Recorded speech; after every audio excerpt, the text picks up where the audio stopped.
எல்லாருக்கும் வணக்கங்க. இன்னைக்கு அனிதா குப்புசாமி யூடியூப் சேனல்ல உங்களை எல்லாம் சந்திக்கிறதுல ரொம்ப ரொம்ப மகிழ்ச்சி. ஒரு ரைஸ் வெரைட்டி செய்து காமிக்க போறேங்க. அதாவது ரெஸ்டாரண்ட் ஸ்டைல்ல இருக்கக்கூடிய டொமேட்டோ ஃப்ரைட் ரைஸ் செஞ்சு காமிக்க போறேன். அதற்கு தேவையான பொருட்கள் என்னென்னு பார்த்துடலாம். பாசுமதி அரிசி 2 கப், பொடியாக நறுக்கிய குடமிளகாய் 1, துண்டுகளாக நறுக்கிய தக்காளி 1, ஒரு தக்காளி அரைத்த விழுது, துருவிய பூண்டு 2 டீஸ்பூன், துருவிய இஞ்சி 1 டீஸ்பூன், சீரகம் 1 டீஸ்பூன், பெரிய வெங்காயம் 1, மல்லித்தூள் 1 டீஸ்பூன், மிளகாய்த்தூள் 1 டீஸ்பூன், மஞ்சள் தூள் அரை டீஸ்பூன், கொத்தமல்லி இலைகள் 1 டேபிள் ஸ்பூன், எலுமிச்சை சாறு அரை டீஸ்பூன், உப்பு தேவையான அளவு, நெய் மற்றும் எண்ணெய் தேவையான அளவு. இப்போ இந்த பிரியாணி அரிசி அப்படியே பார்த்தீங்கன்னா அங்கே ரெஸ்டாரண்ட்ல எல்லாம் தனித்தனியா உதிரி உதிரியா நிற்கும். நீள் நிறமா அரிசி பார்க்கவே அழகா இருக்கும், சாப்பிடணும் போல தோணும் இல்லையா? அது நம்ம வீட்டில் செஞ்சா வரலையே, குழைவாயிருதே அப்படின்னு நினைக்கிறோம்ல. அந்த மாதிரி தனித்தனியா நிற்கணும்னா அதுக்கு என்ன செய்யணுன்ற முதல் ஸ்டெப் சொல்லிடுறேன். அடுப்பை பற்ற வச்சுக்கோங்க, அதில் ஒரு பேன் வச்சுக்கோங்க. இப்போ நம்ம இந்த அடுப்புக்கு போகிற ப்ராசஸ்க்கு முன்னாடி சொல்லிடுறேன். எந்த அரிசியாக இருந்தாலும் நீங்கள் ஒரு 10 நிமிஷம் எடுத்து தண்ணியில் ஊற வச்சுக்கோங்க, நல்லா அலசிட்டு. அதுக்கப்புறம் தண்ணியை சுத்தமாக வடிகட்டிட்டு இப்போ இந்த அரிசியை ஃப்ரை பண்ண போகிறோங்க. நான் நெய் பயன்படுத்துகிறேன். நீங்கள் என்ன எது வேணுமோ, நெய் அல்லது எண்ணெய் உங்கள் விருப்பம்.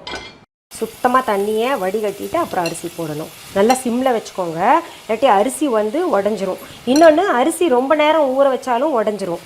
இதை அழகாக பக்குவமாக எடுத்து திருப்பி திருப்பி போடணுங்க, உடையாமல் பார்த்துக்கணும். நல்லா சாஃப்ட் கரண்டி வச்சுக்கோங்க, நல்லா பரப்பி வச்சுக்கலாம். கலந்துக்கிட்டே இருக்கணுன்றது அவசியம் இல்லை. அந்த தண்ணியெல்லாம் நல்லா அதுவே சுண்டி இழுக்கட்டும். அதில் இன்னொரு அடுப்பில் ஒரு குக்கர் எடுத்து வச்சுக்கலாங்க. நடுநடுவில் நம்ம இதை கிளறி விட்டுக்கணும். இந்த ப்ராசஸ் பார்த்திங்கன்னா நான் நிறையா ரைஸ் வெரைட்டிஸ் ஏற்கனவே போட்டிருக்கேன், லஞ்ச் பாக்ஸ் ரெசிபீஸ் எல்லாம் அதில் செஞ்சு காமிச்சிருக்கேன். இருந்தால் கூட நீங்கள் பார்க்கட்டுமே இன்னொரு முறை செய்கிறேங்க. இங்கே பாருங்கள் எப்படி ஒட்டுது பார்த்தீங்களா? அது எந்த பக்குவத்தில் இறக்கணும்னா இங்கே பாருங்கள் ஒரு மாதிரி பளபளப்பு வருது பாருங்கள். தண்ணி எல்லாம் அப்படியே சுண்டி எடுத்துட்டு அந்த பேன் தண்ணி காஞ்சிருது இல்லையா? காஞ்ச பின்னாடி இங்கே பாருங்கள் ஒரு மாதிரி ஷைனிங்காக வருது பாருங்கள் அரிசி. சும்மா இன்னும் 2 பெரட்டிட்டோம்னா போதும், நம்ம இறக்கிக்கலாம். அதுக்குள்ளே இங்கே அடுப்பு சூடாயிடுச்சு பாருங்கள். நான் இதுக்கு நெய்யையும் அப்புறம் எண்ணெயும் பாதி ரெண்டுமே பயன்படுத்த போகிறேன். சும்மா ஒரு 2 ஸ்பூன் போட்டுக்கோங்க. அதை குறைச்சி போடலான்னா கூட போட்டுக்கலாம், அதுக்கு ஒன்றும் பிரச்சனை இல்லை. நம்ம இஷ்டம்தான், எவ்வளோ பயன்படுத்துகிறோமோ அது பயன்படுத்திக்கலாம். இப்போது இது சரியான பக்குவத்தில் இருக்குங்க. இதுக்கு மேலே நம்ம விட வேண்டாம், ஏன்னா அரிசி உடஞ்சிரும். அப்புறம் ரொம்ப ஒரு மாதிரி சிகப்பு கலராகவும் மாறிடும். இதை அடுப்புலேருந்து இறக்கிடலாம். இப்போ பாருங்கள், இந்த எண்ணெயும் நெய்யும் போட்டோம் இல்லையா, சூடாயிருச்சு. இப்போ சீரகத்தை முதல் சேர்த்துக்கலாம். சீரகத்தை சேர்த்தாச்சு. அடுத்தது நம்ம நீளமாக நைஸாக நறுக்கி வச்சுருக்கோம் இல்லையா ஒரு பெரிய வெங்காயம், அதை சேர்த்துக்கலாம். இப்போ இதுலேயே இந்த பூண்டு துருவி வச்சுருக்கோம்ல 2 டீஸ்பூன், அதை சேர்த்துக்கலாங்க. அடுத்தது இஞ்சியும் சேர்த்துக்கலாம். நல்ல மணம் இது போட்ட உடனே. நல்லா பச்சை வாசனை போகிற வரைக்கும் வதக்கணுங்க. நல்லா சிம்மில் வச்சு வதக்கிக்கோங்க. கொஞ்சம் நெய் சேர்க்குறேன்னா, ஏன்னா அது பிடிக்காமல் இருக்கணும். பச்சை வாசனை போயிடுச்சுங்க. இப்போ நான் என்ன பண்ணுறேன், இந்த தக்காளி நறுக்கி வச்சுருக்கோம்ல அதை சேர்க்குறேன். இதுலேயே இந்த குடமிளகாய் பொடி பொடியாக நறுக்கி வச்சுருக்கோம்ல, அதில் என்னென்னா விதை நீக்கிடணும், அது ரொம்ப முக்கியம். அதை இதில் சேர்த்துக்கணும். இப்போ தேவையான அளவு உப்பு போட்டுக்கலாங்க. இந்த நறுக்கி வச்ச தக்காளி முழுசாகவே இருக்கட்டும், ரொம்ப குழைய விடக்கூடாது. அதுக்கு தான் நம்ம இந்த பல்ப்பு தக்காளி ஒன்று அரைச்சி வச்சுருக்கோம்ல, இப்போ அதை சேர்க்கணும். இப்போ இதில் இந்த மல்லித்தூள் சேர்த்துக்கணுங்க. அடுத்தது மஞ்சத்தூள் சேர்த்துக்கலாம், மிளகாய் தூள் சேர்த்துக்கலாம், கொத்தமல்லி இலைகள் கூட சேர்த்துக்கலாம். திரும்ப கிளறிக்கலாம், எல்லாமே ஒன்றா கலந்துடணும். அடுத்தது நம்ம இப்போ அரிசி சேர்த்துக்கலாங்க.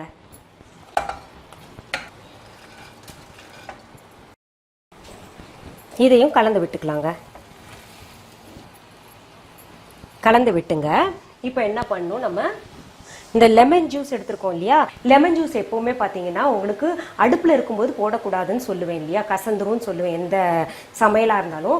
இது வந்து வெறும் நமக்கு 1/2 டீஸ்பூன் இருக்கிறதுனால நம்ம போடலாம், ஒன்றும் ஆகாது. ஆல்ரெடி வந்து இதில் புளிப்பு சேர்த்துட்டோம் தக்காளி வடிவத்தில், அதனால நம்ம இப்போ இது போடலாங்க. லெமன் ஜூஸ் வந்து எதுக்காகன்னா அரிசியோடைய டெக்ஸ்சர் பளபளப்பை கூட்டி கொடுக்கறதுக்காக அந்த லெமன் ஜூஸை போட்டிருக்கோம் நம்ம.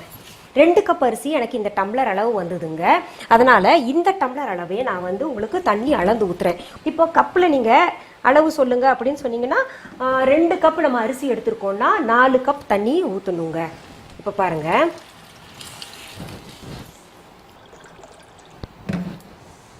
பாஸ்மதி அரிசிக்கு நான் இந்த அளவு சொல்கிறேன். இப்போ நீங்கள் வந்து சாப்பாட்டு அரிசி எல்லாம் வச்சிங்கன்னா 1க்கு 1.5 போட்டுக்கலாங்க. சாப்பாட்டு அரிசிக்கெல்லாம் அது என்ன தனித்தனியாக நமக்கு அரிசி நிற்கணும் இல்லையா, பார்க்க அழகாக இருக்கணும், உதிரி உதிரியாக இருக்கணும். அப்படின்னா இது வெந்த பின்னாடி பாருங்கள் அவ்வளோ பிரமாதமாக இருக்கும். உப்பு பார்க்கணும்னா ஒரே ஒரு சாய்ஸ் இந்த நேரத்தில் தான் பார்க்க முடியும். குக்கர் வந்து க்ளோஸ் பண்ணுறதுக்கு முன்னாடி உப்பு பார்த்துக்கணும். அப்படி இல்லைன்னா அதுவும் தண்ணி ஊற்றி தான் பார்க்கணும். கொஞ்சம் கம்மியாக இருக்குது, சேர்த்துடுறேன். ரொம்ப பிரமாதமாக இருக்கு. ஆஹா, இந்த குடமிளகாய்க்கும் தக்காளிக்கும் இந்த பூண்டு இஞ்சி வாசனைக்கும் ரொம்ப பிரமாதமாக இருக்குது. இப்போவே நம்ம குக்கர் மூடி போட்டு மூடி வச்சிடலாங்க. குக்கர் மூடி போட்டு வச்சிருக்கோம் இல்லையா, நம்ம விசில் இப்போவே போட வேண்டாம், ஸ்டீம் வரட்டும். எதனால அந்த ப்ரொசீஜர் சொல்றாங்கன்னா, இப்போ நமக்கு அந்த ஸ்டீம் சரியா வருதுன்னா எந்த அடப்பும் இல்லை, நம்ம வந்து குக்கர் விசில் போடலாம் அப்படின்ற ஒரு நமக்கு தெரிஞ்சுக்கிறதுக்காக அந்த மாதிரி ஒரு மெத்தடை வச்சிருக்காங்க. இல்லை இந்த நாசல்லாம் போய் ஏதாவது அடப்பு இருந்ததுன்னு வைங்களேன், நமக்கு அப்புறம் குக்கர் வந்து பர்ஸ்ட் ஆகக்கூடிய வாய்ப்பு கூட இருக்கு இல்லையா. ஸ்டீம் வரட்டுங்க, ஸ்டீம் வந்த பின்னாடி சரியா இருக்கு குக்கர் அப்படின்னு நமக்கு தெரிஞ்ச பின்னாடி அந்த வெயிட்டை போட்டு விசில் எடுத்துக்கலாங்க. இது பார்த்தீங்கன்னா உங்களுக்கு இந்த அரிசி நான் கிட்டத்தட்ட வச்சது உங்களுக்கு 2 விசில் போருங்க. அதுக்கு மேலே விட்டோம்னா ஒன்றா குழைவாக போயிடும், இல்லாட்டி அடி பிடிச்சிக்கும். தண்ணி அளவாக தான் வச்சுருக்கோம், அதனால 2 விசில் மட்டும் விட்டால் போகிறோம். இப்போ குக்கரில் விசில் போயிருச்சுங்க. நம்ம எடுத்து பார்க்கலாம் எப்படி வந்திருக்கு புல்லாவ்னு. வாவ், எவ்வளோ அழகாக வந்திருக்குல்ல. நான் இதை டேஸ்ட் பண்ணி பார்த்துறேன். ஒரு குழந்தை கமெண்ட் பாக்ஸில் கேட்டிருக்கேன், ஆண்டி நீங்கள் என்ன ஆண்டி எங்களை பார்க்க வச்சு சாப்பிட்றீங்க அப்படின்னு சொல்லிட்டு.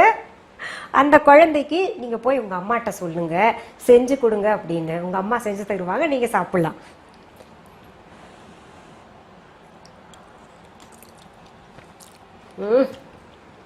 ஏன்னா நம்ம எத்தனை முறை சமைச்சிருந்தாலுங்க கைப்பக்குவம் சம்டைம்ஸ் வந்து மாறிடும். ஆனால் இது ரொம்ப பக்குவமாக வந்து நம்ம ரொம்ப மகிழ்ச்சியாக இருக்கிறோம் இல்லையா, அந்த மாதிரி நான் மகிழ்ச்சி அடைகிறேன். இப்போது நீங்கள் இது செஞ்சு பாருங்கள்.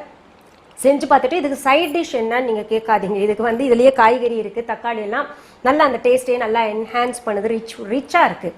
இது உடம்புக்கும் நல்லது. இப்போது வந்து அதுக்கு சைட் டிஷ் வேணும்னு நீங்கள் பார்த்தீங்கன்னா தயிர் இருக்கு இல்லையா, தயிரில் உப்பு போட்டு அதில் கொஞ்சம் புதினா தூள் போட்டுக்கோங்க. புதினா தூள் இல்லைன்னா சீரகத்தூள் போட்டுங்க, அதில் கொஞ்சம் இந்த மிளகாய் தூளும் போட்டுக்கலாம், ரொம்ப சுவையாக இருக்கும். இது செஞ்சு சாப்பிட்டுட்டு உங்களுக்கு பிடிச்சிருந்துச்சுன்னா உங்க தெரிஞ்சவங்களுக்கு எல்லாம் இந்த வீடியோவை ஷேர் பண்ணுங்க. மீண்டும் சந்திக்கலாமா? நன்றி, வணக்கம். அன்பான வாடிக்கையாளர்களே, உங்கள் விஹா ஸ்டோரில் பூஜை பொருட்கள், சிலைகள், ராசிக்கற்கள், வாஸ்து பொருட்கள், விதைகள், பாரம்பரிய அரிசி வகைகள், சிறுதானியங்கள், ஆர்கானிக் பொருட்கள், மூலிகை எண்ணெய், மளிகை பொருட்கள், மரச்செக்கு எண்ணெய், மரப்பொருட்கள், வெள்ளி ஆபரணங்கள், கிஃப்ட் ஆர்டிகல்ஸ், காட்டன் மற்றும் பட்டு புடவைகள், காட்டன் சுடிதார்கள், பட்டு பாவாடை, குழந்தைகளுக்கான விளையாட்டு பொருட்கள், ஹை குவாலிட்டி இமிடேஷன் நகைகள், வீட்டு உபயோக பொருட்கள், ஜூட் பேக்ஸ், ஹேண்ட்மேட் சோப்ஸ், அழகு சாதன பொருட்கள், சிறுதானிய பிஸ்கெட்டுகள், ஹோம் அப்ளையன்சஸ், இன்னும் பற்பல பொருட்கள் விற்பனைக்குள்ளது. விஹா ப்ராடக்ட்களை நீங்கள் வாங்க விரும்பினால் அது எங்களுடைய viha.online வெப்சைட் மற்றும் சென்னை ராஜா அண்ணாமலைபுரத்தில் உள்ள எங்கள் விஹா ஸ்டோரில் மட்டுமே கிடைக்கும் என்பதை தெரிவித்துக் கொள்கிறோம். வேறு எந்த ஆன்லைன் வெப்சைட்களிலும் விஹா ப்ராடக்ட்கள் விற்பனைக்கு கிடையாது என்பதை நீங்கள் கவனத்தில் கொள்ள வேண்டும். எங்கள் விஹா ஸ்டோரின் விலாசத்தை கண்டறிய கூகுள் மேப்ஸில் விஹா ஸ்டோர் என்று டைப் செய்தால் வழியை கண்டறியலாம். www.viha.online வெப்சைட்டிலும் விஹா ஸ்டோரின் அட்ரஸ் உள்ளது.